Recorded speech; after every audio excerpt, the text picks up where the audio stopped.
While he's giving out hugs, I guess I'll introduce him. Even though y'all already know who he is, I guess. That's right.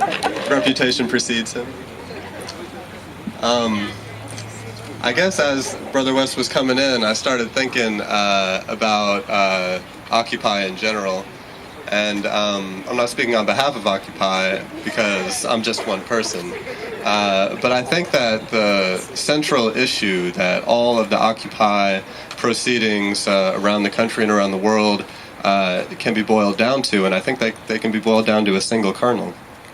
And that single kernel has to do with people and places in the world being oppressed, objectified, and treated as means to achieve profit.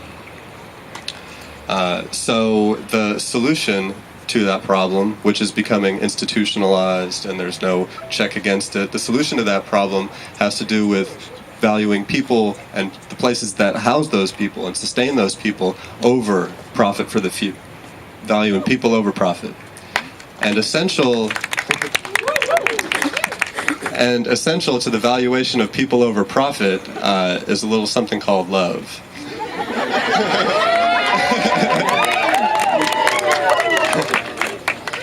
And we at Occupy Tallahassee, in the city of Tallahassee, in the state of Florida, in the United States, and the world, are honored to have Brother Cornel West, who has been, and I think will, till the end of time, be a conduit for an expression of the awesome power of love, both in human history and the possibility of that power of love in our human future.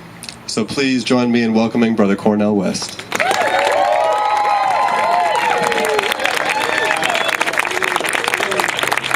My dear brother Aaron, what a blessing to be here. Occupy Tallahassee. Indeed. I want to apologize. My plane was late because I was supposed to fly directly from Newark to Atlanta, but we had to make a stop in Washington, D.C. because we ran out of fuel in the air. You know, I said, we need more sophisticated planning. And then had to make a connection and flew in, so I was about an hour and a half late. But I said, I am coming directly to Occupy Tallahassee because there's no place I would rather be than be right here. Oh, that's so very true, because my dear brother was talking about love, and he's absolutely right. For me, there's two pillars of what the Occupy movement is all about. It's about unarmed truth. It's about deep, unapologetic love. And that unarmed truth is what? The condition of truth is to allow suffering to speak. We look at the world from those who's suffering. I don't care what color, what culture, what civilization, what sexual orientation. We are concerned about the suffering. And when it's unnecessary, tied to unjust institutions, when it's tied to unjust structures of domination, then we straighten our backs up and say, we got to do something about this. Oh, yes. We straighten our backs up and say, we are concerned, no matter what nook and cranny in the community, no matter what corner of the globe, because Occupy movement is what? Global movement. It's an international movement. Why? Because we got human beings who are suffering, and sentient beings too. Unarmed truth at the same time is about unapologetic love, and love is about what? Steadfast commitment to the well-being of those, especially the weak and the vulnerable, especially those often called the least of these, the children, the widows, the elderly, the working peoples, the poor peoples, those Frantz Fanon called the wretched of the earth, the people of colors who are suffering, the gay brothers and lesbian sisters who are suffering. And that's not PC chit-chat. It's a way of being in the world. It has everything to do with what John Coltrane called a love supreme. Oh, yes.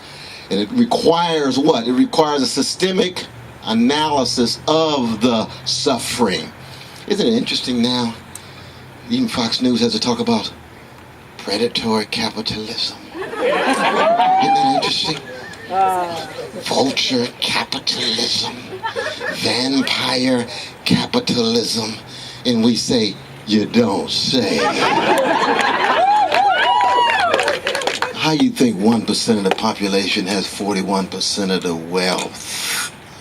How do you think the top 400 individuals have wealth equivalent to the bottom 150 million? You think that's based on meritocratic criteria? No, you got a system in place that allows benefits to remain hemorrhaged at the top, wealth hemorrhaged at the top, and poor people and working people attacked, insulted, assaulted by both those structures and policies, and the role of big money facilitated by the Supreme Court, but already in place, just expedited by the Supreme Court, that make it difficult for precious and priceless poor people of all colors, working people of all colors, not to have their voices have weight and gravitas in shaping the decisions and institutions that guide their lives. That's called oligarchy. That's called plutocracy.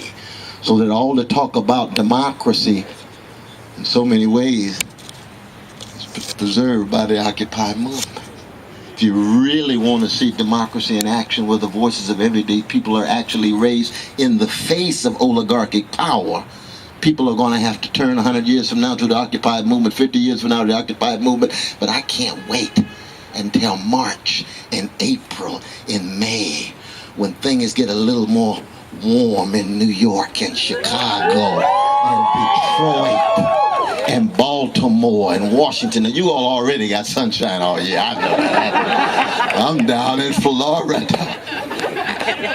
And we are so inspired by what you're doing here in Tallahassee in Florida. But it is true that in Detroit, with my dear brother Worlington, and give Brother Worlington a hand, my dear brother. God bless his whole family too. But it gets minus 20 degrees. That is a challenge, man. It's minus 20 degrees. That's serious. But let's be very clear about it, that the Occupy movement already has a major victory in pushing the public conversation toward truth and justice and love. It's true. You have to talk about corporate greed now, even on the corporate mainstream media. You have to talk about wealth inequality now. You all know about Tabitha Smiley and myself and the poverty tour, the discourse, the poverty discourse of C-SPAN. We got a poverty manifesto coming out in April, so that the legacy of Martin King more and more is